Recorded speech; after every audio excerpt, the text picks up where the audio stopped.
Hey, thanks for being here. This is going to be a video about the new moon in Cancer. It's happening on July 14th at 2:44-ish a.m. How are you? I hope you're doing good over there. You're all the way on the other side of the screen, but thank you for being here. I really mean it when I say that. I feel really good about this channel right now. Thanks to everybody who, I can't light this. Thanks to everybody who has been leaving the clues of your presence, whether that's as overt as a comment, even a simple subscribe, walk by, liking the videos, whatever. I appreciate it so much. I'm trying to look at the camera and not myself. I have a nervous habit of like checking myself, and I don't want to be like that necessarily. I mean, there's nothing really wrong with it, but am I looking into your soul? I don't know. Does that look weird? Anyway, thank you so much. All right. New moon in Cancer. I'm actually excited about this one. I try not to hype transits. I feel like hyping is the antithesis of everything I believe in about astrology. So I try not to hype transits, but this new moon, ironically, excites me. I think it's really cool. I'm going to talk about it. So, rambling aside, it's actually more comfortable to look this way. Okay, I'm just going to chill. I don't know, maybe you can give me a consensus. Is it chill to just look how I want to look, or do I need to be looking into your soul? You let me know. Everything I'm explaining are my interpretations. This may or may not resonate. It's up to you to decide if this makes sense. I kind of am flailing at times through what feels like the collective resonance, and I'm just gathering the pieces and sharing them with whoever is still here miraculously on this crazy channel. So I've realized lately it feels like wading through a lot. When I look at these charts, just so much stuff comes in. So these are my interpretations. Another astrologer will look at things differently. So everybody's different in their perception, and it's good to honor everybody's perception. I respect and honor everybody who has something to say, something to share. So if it doesn't resonate, don't worry about it. It's all right. Okay, let's get into it. So the full moon in Capricorn, that felt to me like a time of checking in with the emotional experience as it has been kind of shut down to pursue growth. So a lot of us may have had emotions rising up that we stopped dealing with because we thought we were done. And the full moon is an opposition between the sun and the moon. So an opposition represents two planets on opposite sides of the wheel, and when they oppose, they represent two sides of something that need to be met in the middle. There needs to be balance and integration. That's why full moons are known for being really intense. Whereas the new moon, in aspect, it's a conjunction. So the new moon, you're kind of pulling your energy out of culmination. The full moon represents something manifesting. Something has peaked at the full moon. And of course, within human life, there's endless cycles, starting, stopping, beginning, ending. It's countless. So whatever culminated for us at the full moon, now it's like pulling our energy into a reset, basically, is what a new moon is, because the sun represents conscious expression and the moon represents the hidden aspects of our experience. The moon kind of represents what we aren't as ready to express. So in a new moon, those facets, the thing I want to express and the thing I kind of keep a little bit to myself, are merging because it's the conjunction. Things about this new moon that are a little bit unique that I wanted to talk about. For one thing, Mercury retrograde is happening in the sign of Cancer, and Mercury in Cancer represents examining the way we have structured the emotional experience. It goes back to that full moon theme of, if I'm building something, do emotions play a respectable or mature part of what I'm building? Or does the emotional experience get ignored in pursuit of the external? I feel like that was what the full moon was about. Mercury through Cancer kind of represents a similar thing, where we're examining the daily connection to the emotional experience. Like, how do I react to things in my daily life? How am I processing things I would usually ignore because it's uncomfortable or I feel vulnerable? Another tricky thing about Mercury in Cancer is that you can't really put emotions in a box. Mercury is about the boxes. He likes checklists and compartments, and Mercury likes to categorize something and then call it a day. But in the sign of Cancer, it's really challenging to do that. And it's like, as soon as you categorize a feeling state, it kind of leaks out again and you're forced to examine it again. And then when Mercury goes retrograde in Cancer, it gets even messier. So we're confronted with our emotional leaks, our emotional burdens, and sort of the mess that comes from feeling, the depth of feeling that we're capable of. So Mercury retrograde is very tightly connected to this new moon, and it feels like in some way it is the words that get stuck inside of us, the things we're afraid to say or ask for. So if we take the symbolism of the new moon, where it's about preparing for a new cycle and getting ready to once again meet with our subconscious so that we can gear up for the future. It's like that energy reset thing. Sometimes you have to reset your energy so that you can build momentum again to move forward and outward.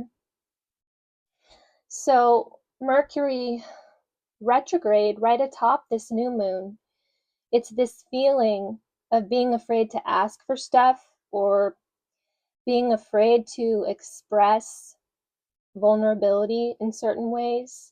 Really checking in with how we're tangled up in a need for safety is what that was telling me as well. So Mercury here on the new moon gets us really tangled up into how we're going to find a safe outlet for something we're trying to create or nurture into existence. And Mercury, by the time of the new moon, has come out of its cazimi. The cazimi is an interesting phenomena when a planet is almost exactly conjunct the sun. There's the combustion, which is right before the cazimi, when the planet is sort of burning up or facing the chaos of the sun's light. And then the cazimi, it's like that planet, and in this case it's Mercury, gets invited into the eye of the storm, or the heart of the king, which is the cazimi, to where it becomes empowered. And the cazimi is supposed to represent abilities getting unlocked or perspectives, epiphanies. I feel like the cazimi is a portal in this instance for switching from merely being an observer in our perspective, feeling like a victim of the external, to all of a sudden perhaps being given a chance to grapple with the fact that we create our perspectives, we create our emotional experience. So the Kazemi felt like a switch between disempowered thinking to, wait a minute, I'm seated here as the creator of my experience, and I can decide that I'm moving away from discomfort. So combust Mercury, oh, I'm a victim of discomfort, I can't get out of it, I don't know how to feel better, Mercury in Cancer. To the Kazemi, wait, some part of me is creating this, I acknowledge this, I can use the tools that I've learned to get out of this perspective. It's about leaving perspectives that we've been stuck in. So Mercury had had its Kazemi by the time the new moon rolls around, and now it's going to head toward combustion again by the time of the new moon. So that represents a shakiness when it comes to trying to change or getting a handle on what needs to change. There's almost a period of going within even deeper that I'm getting from the Mercury second combustion. It's like, okay, I'm really going to pull my thoughts out of the past and get in touch with the new that's trying to come in. I feel a bunch of new stuff trying to come in with this new moon, and that's why it's exciting. But there are some challenges. So the good news is that some new stuff is really trying to come in that I feel very strongly.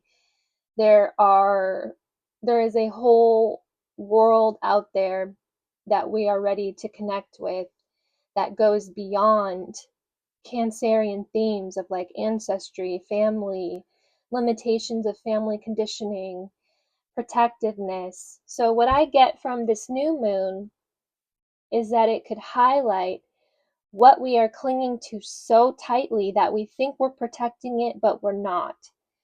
We think we're nurturing something to where we'll finally feel ready to initiate it. I don't know, maybe it's a creative project, maybe it's a relationship, maybe it's a pursuit into a new career or moving. It could be anything. Whatever it is, we have housed it within for a very long time. We have Saturn in a square with the new moon. I'll get into that. That's a whole other thing. Whatever it is, we have been clutching it, afraid to express it, very scared to even talk about it with people who might not get it. There's a fear of whatever this is being distorted as soon as it comes out of us. There's things we're afraid to even hope for that could be brought up by this new moon. It's just such a protective energy, and it really highlights the shadow side of the mother archetype. The mother is represented by Cancer, and there's this whole vein of codependency, confused for nurture, that's coming through. It's like the healthy side of the mother archetype recognizes codependency in the role of mother. For example, you have a baby and it's very codependent, like legit, objectively, it's codependent. The baby can't do anything without the parental figures, especially the mother. It can't grow an ego, it can't fend for itself, it can't survive. There is a codependency that we accept when we become mothers. That's the archetype as well. And the healthy side of the mother archetype recognizes this codependency, but doesn't become addicted to it, doesn't lose the identity in the face of the codependency. The shadow side of the mother archetype is becoming addicted to the codependency, to where the mother's shadow is suffocating what it is trying to nurture. So, in terms of this new moon, what are we trying to nurture that we're actually suffocating because we need to integrate the shadow of the mother?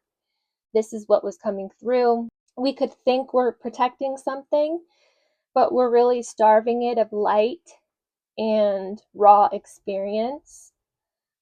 So the shadow side of the mother is aware that codependency should be resolved, but refuses to detach from that nurturing role.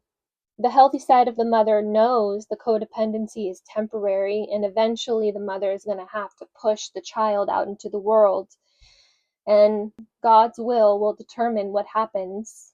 So there's things within us that we are mommying to death. I feel like everybody has this within them, where you think you're playing it safe. Even just being afraid to hope for something is a way of doing this, I believe, somehow. We think we're playing it safe, but really we're embodying the shadow of the mother. Then we have Saturn coming in. Saturn is squaring the new moon from Aries. What is Saturn in Aries about? To me, Saturn in Aries says it's finally time. It's time to stand the heck up. So I feel like a lot of spiritual people, myself included, have felt this feeling of like, it's time to stand up. Like, stop getting in your own way before you even start, is a simplistic way to say it. Saturn in Aries, it's like, grow a backbone and stop acting like you're not going to learn as you go. Like, the fear of failure can be crippling. Sometimes the fear of failure is so crippling that we become an authority within ourselves that is harsher than any external authority would be. So Saturn in Aries, it's like, stand up to that structure of authority in some way. Like the way authority has existed in your life until now. There's a need to examine it, stand up to it, resolve fear of failure in the face of it. And we have Saturn in Aries squaring the new moon. And this, to me, pushes on our sense of readiness to let go of whatever this new moon is representing.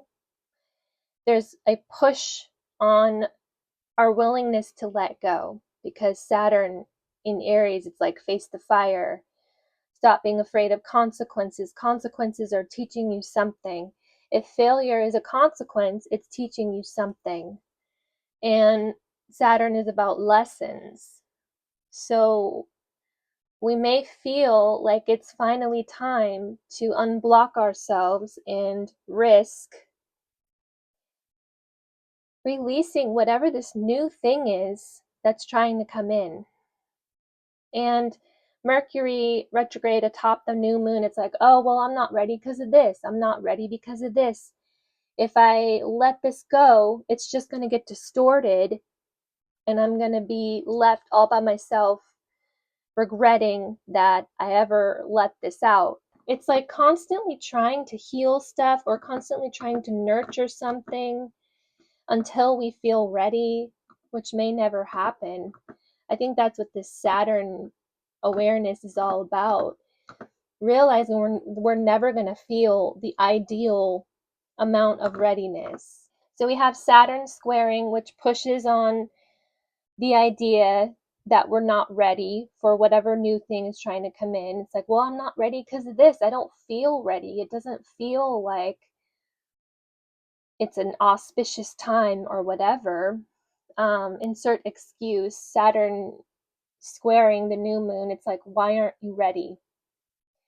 So we may feel frustrated, like, why am I not ready? What the heck? So that's what Saturn is up to. Then we have Mars as Saturn's dispositor in Gemini. So this really made me feel like there are things that we need to say that we're afraid to say because we think it's going to ruin everything.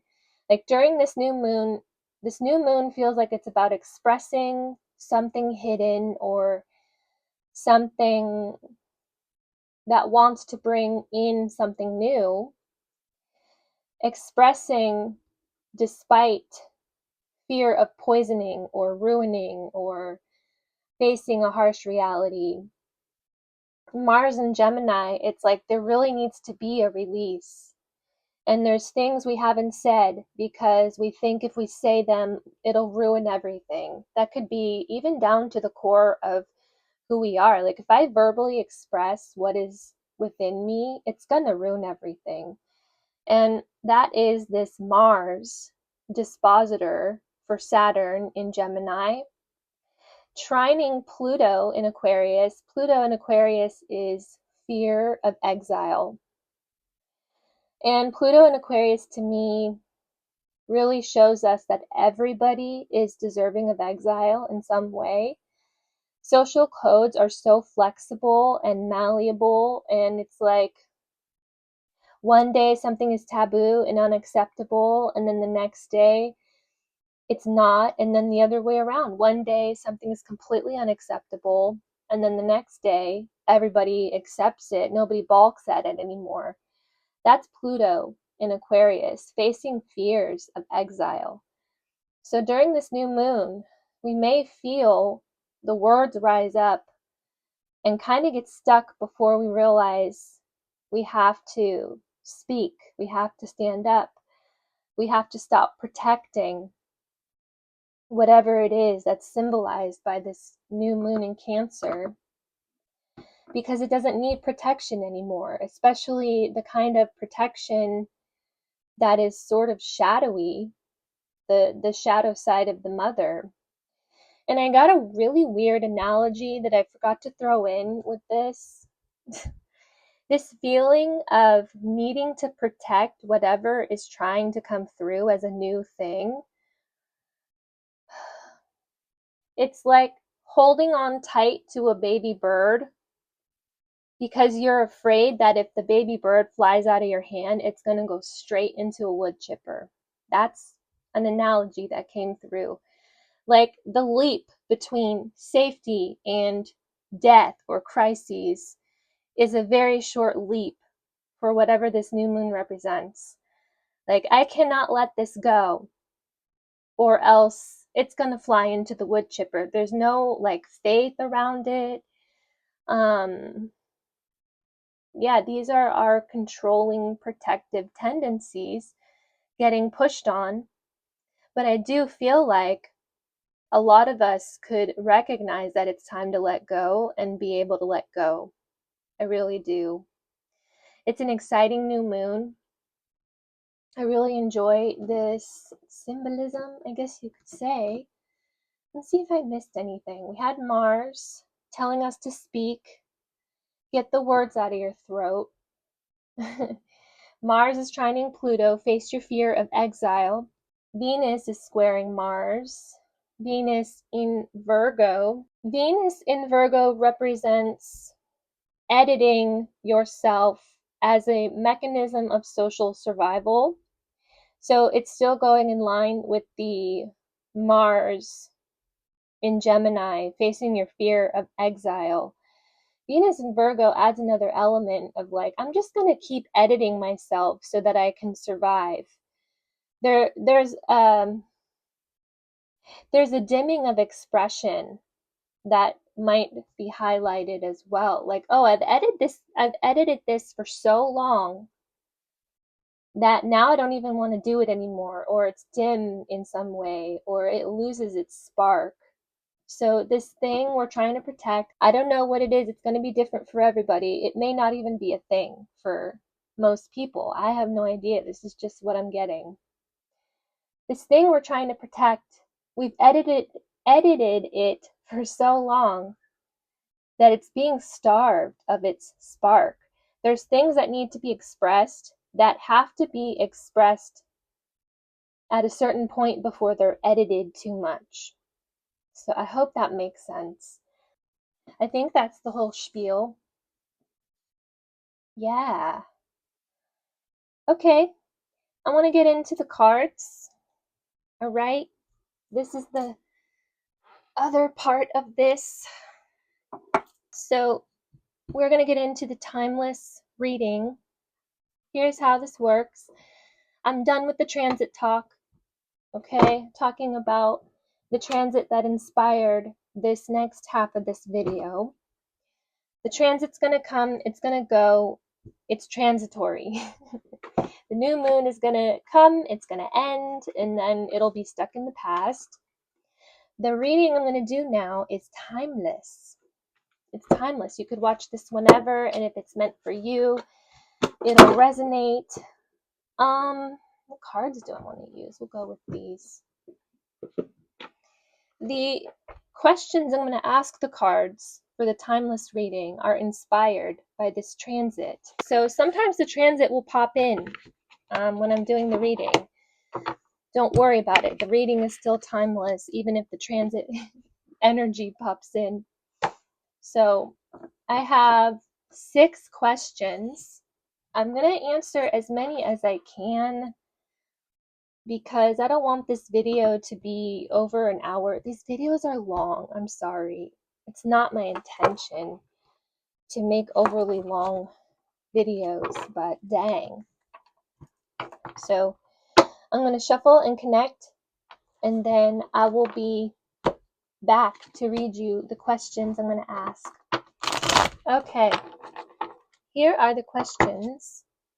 Question 1, what will happen if you release it? Whatever it is to you that you're protecting so tightly for fear that nobody's going to get it.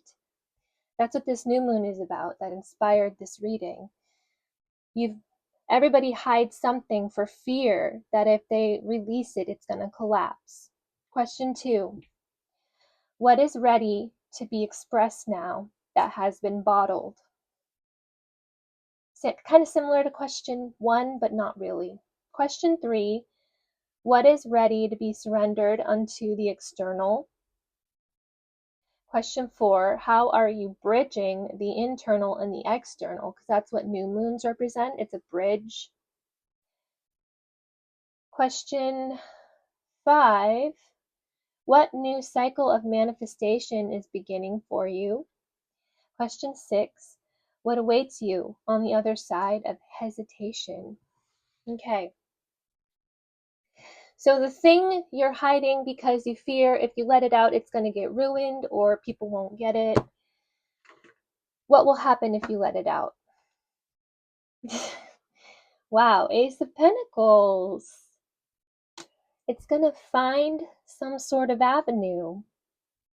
And the growth may be pretty small at first. There's like a gentleness coming through this card. And I'm sort of seeing this pentacle as a shield. That's interesting. There's a lot going on in this card. Look at all these elements. I keep getting elements when I read lately. Okay, so whatever this is to you, things have been coming together to balance this out. You're not just carrying this alone or carrying this in a way where it's completely nebulous. There's something real about it already. And it is ready to have some sort of beginning. It may be a little bit close to the ground at first, but you see all these little baby growths. It's like it has some form of resonance as soon as it comes out. That's really cool. And you can see the hand looks like it's coming out of a portal. That's cool. Maybe you're a portal of sorts. So I feel like you've manifested stuff before. I don't know what it might be about this that feels different. That's interesting. If you've manifested something before, What is it about this that is different, that you feel warrants protection so much? Interesting, this also looks like a button, like for sewing. Sewing, what is, I don't know, maybe this thing is like really slow paced. Okay, let's not get too sucked into that imagery. Question 2, we're going to clarify these as well.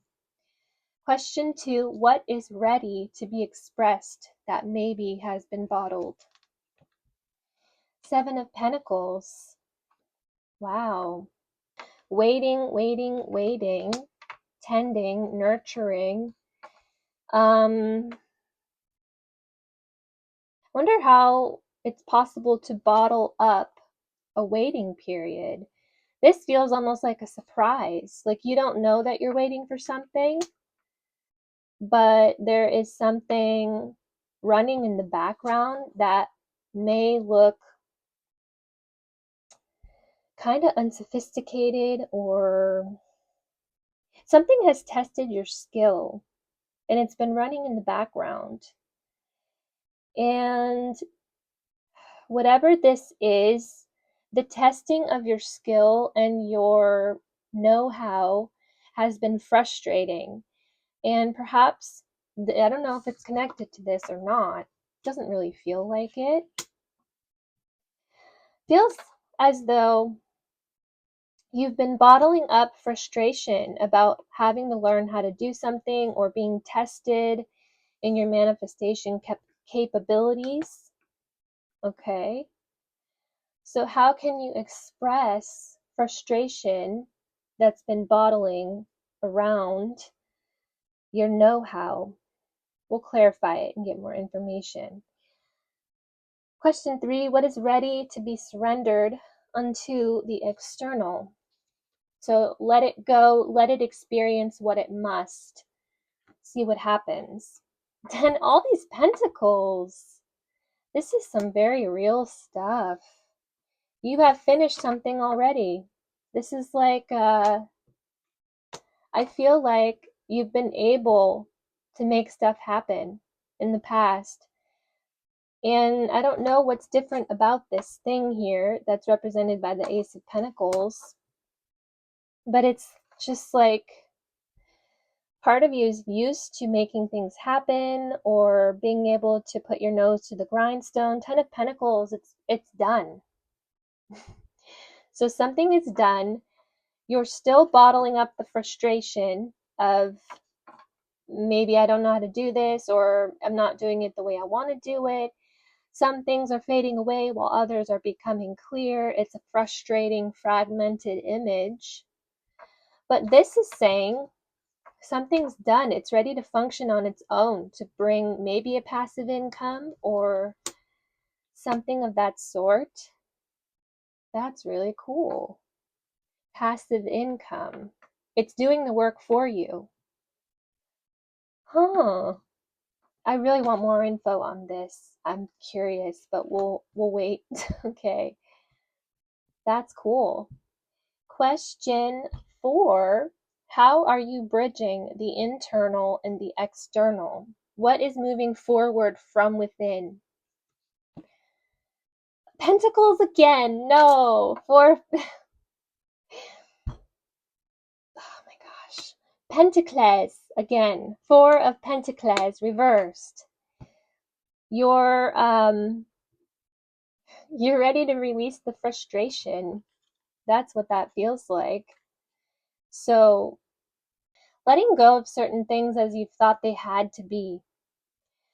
This goes back to this, where it's like, man, this is not turning out according to my know-how. Like, I don't know if you've studied a lot or if you've really crammed your head full of skills or abilities when it comes to nurturing what you want to build. It feels like you've gathered information and there's a slight mismatch between the information and how things are actually growing, and it feels like that frustration of the mismatch has been bottling. And the Pentacles reversed, it's like, well, this didn't have to turn out how I thought. I thought it had to look like this, or yeah, there's a variation. Okay. Then are we going to get another Pentacles? I don't know. Question 5. What new cycle of manifestation is beginning for you who has already manifested quite a bit, possibly? High Priestess reversed. Whoa. New cycle of information. High Priestess upright, it's about what you don't know. Reversed, it's like something is emerging. Huh. Knowledge you're not supposed to have access to. That's interesting. Oh, knowledge you're not supposed to have access to. Like, that's not how you learn that.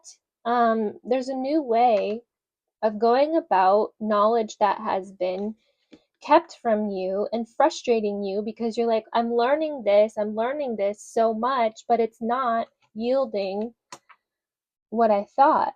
There's like a complete reroute connected to learning how to build something. It's complex. It's a complicated build. So this manifesting for you now, it's like you're not supposed to know this in this way, but you do. I don't know how to explain it. It would be, an example would be like, oh God, there's so many things it could be. An example would be like, okay, you want to learn social studies. It's coming to mind. I know it's goofy. You want to learn social studies? Social studies? You want to learn social studies? You better get this one textbook. You're not going to learn it unless you have this one textbook. And you're like, but there's other textbooks with other information, with other people who have other approaches, and their brains are better at formulating instructions. It keeps going back to this frustration with the know-how, right? So you're ready to find new teachers or completely reroute how you're getting knowledge about what you're building. Maybe that's what this is about. You've tried doing it the old way that all of the teachers have told you, perhaps. Okay, this is starting to warm up now. Question 6. What awaits you on the other side of hesitation? 5 of Swords reversed. There's no enemy. Nobody's going to be the police and be like, how did you know this? Or how do you not know this? There's like, you're expecting some form of accountability, and that's why you're hesitating, perhaps. There is a bracing for an audit or something. Not like literally an audit. I'm not talking about taxes. The frustration that has been bottled, keep going back to this. I've whipped this out like 50 times. I'm sorry, it just keeps coming back to me. An audit is what comes to mind when I think of what this one represents. It's like, okay, let's make sure you know what you're talking about. Let's make sure it's like being tested. They're saying here you're not going to fail the test. If you were a little bit less cautious, or if you trusted yourself more in this new approach to learning the knowledge, they're saying you're not going to fail the test. Rerouting in pursuit of fresh knowledge may be the way to go, is what that tells me. So let's clarify some of these. I'm going to stop this at an hour. I'm not going to go over an hour today. I'm not doing it. So I'm going to clarify as many as I can. And then I will call it a day. Let's see, what do we want here? I'll go with these.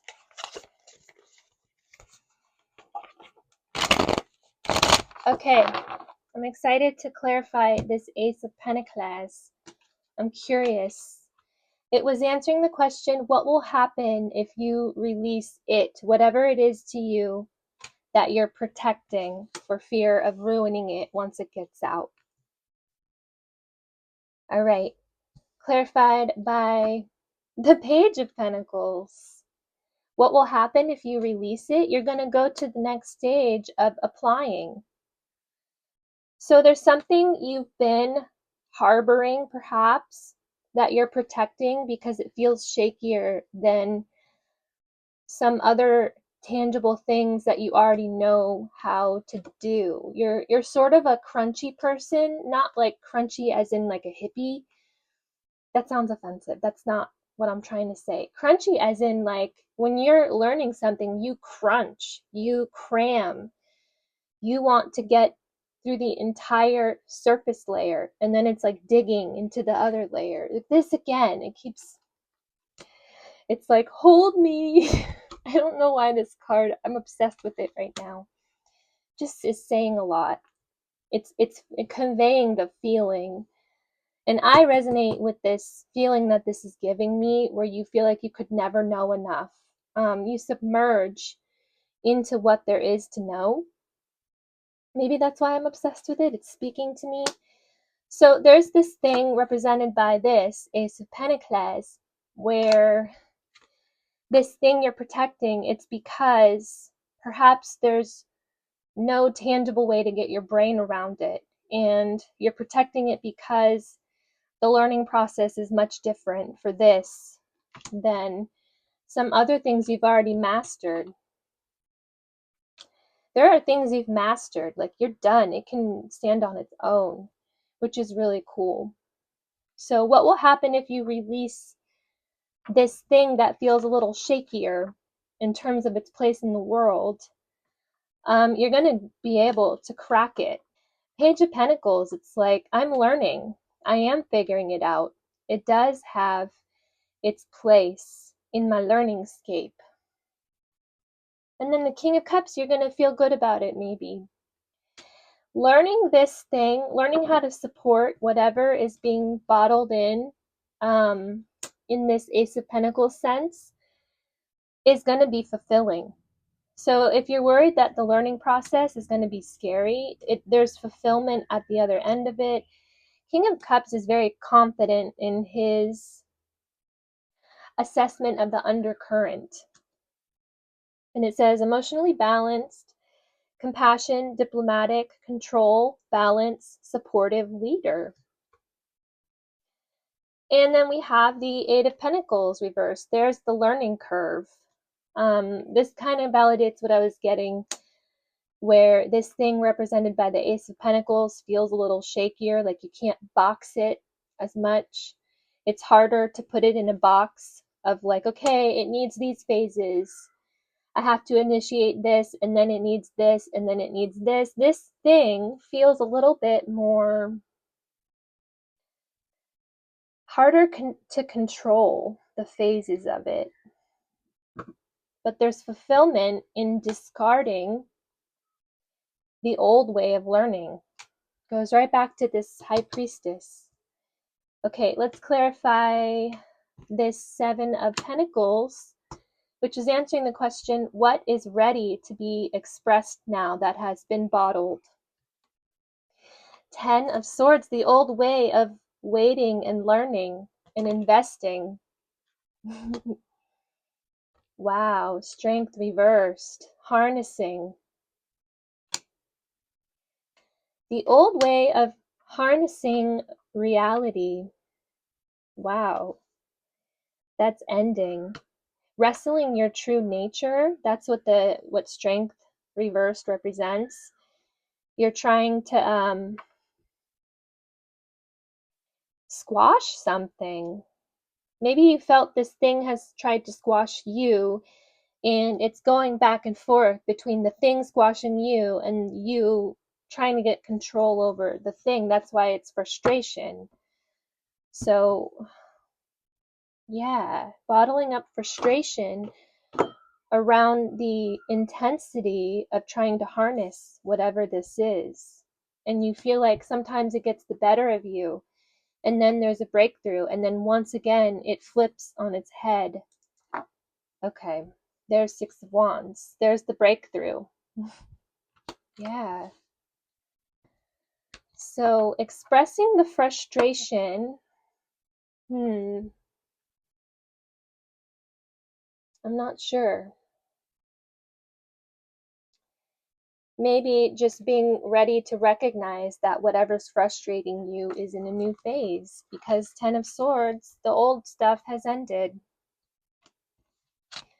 You've been getting stronger as you've been wrestling with this. Okay. Let's clarify the 10 of Pentacles, which is answering the question, what is ready to be surrendered into the external? And this felt like you're done with something and now it's ready to stand on its own. Kind of felt like a passive income type of thing, where it's already kind of doing its own work. And it's a matter of unplugging from needing to manage it. But let's see. Chariot reversed, trying to choose a direction to where it can expand. Okay. Which way to go? Which way can I go that will help this thing stand on its own and completely expand to get the most out of it? We have 2 of Wands reversed. So whatever this is does not need to be figured out in terms of where it's going. It's going to expand on its own. It's already at the 10. So there is something you've completed that you could be wrestling with to try to figure out where it's going to channel into. And the message here is that it's already standing on its own. Yep, let it rest. 4 of Swords. It's going to tell you what it needs because it is its own complete thing. Wow, that is really cool. Okay. Clarifying the 4 of Pentacles. Answering the question, how are you bridging the internal and the external, or otherwise, what is moving forward from within? 4 of Pentacles was like, well, I guess I didn't really need to learn that, or this doesn't have to work out the way everybody says it has to work out. So let's clarify. Yeah. 3 of Pentacles, old collaborations.